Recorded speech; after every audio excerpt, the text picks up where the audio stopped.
Presenting on the test of functional health literacy in adults, or as I like to call it, the TOEFL. Before I get into the test, it's important to understand what health literacy is.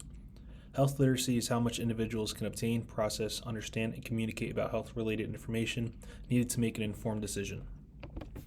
What is the TOEFL? The TOEFL is a functional literacy assessment tool designed to evaluate adult literacy in a healthcare setting. This test is a timed reading comprehension test that will take about 22 minutes to complete. The test requires the testee to read a passage where every fifth to seventh word has been replaced with a blank. The testee will need to fill that blank with one of the four options provided. What does it measure? It measures functional literacy, assuming that more than classroom reading ability is needed to understand and navigate the healthcare system.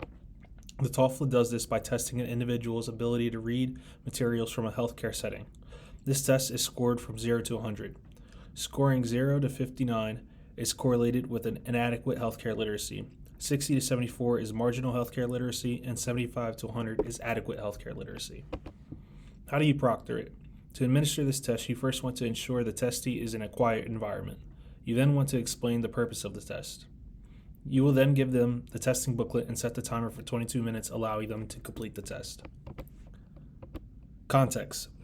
Healthcare literacy test exists outside of clinical environments so that healthcare providers can develop better strategies to communicate as well as identify healthcare disparities.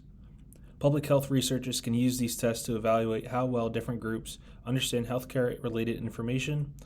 This test can be used to develop better communication strategies for healthcare providers. Limitations. Limitations of this test include the time required to administer this test, which makes it impractical for clinical environments. Thank you.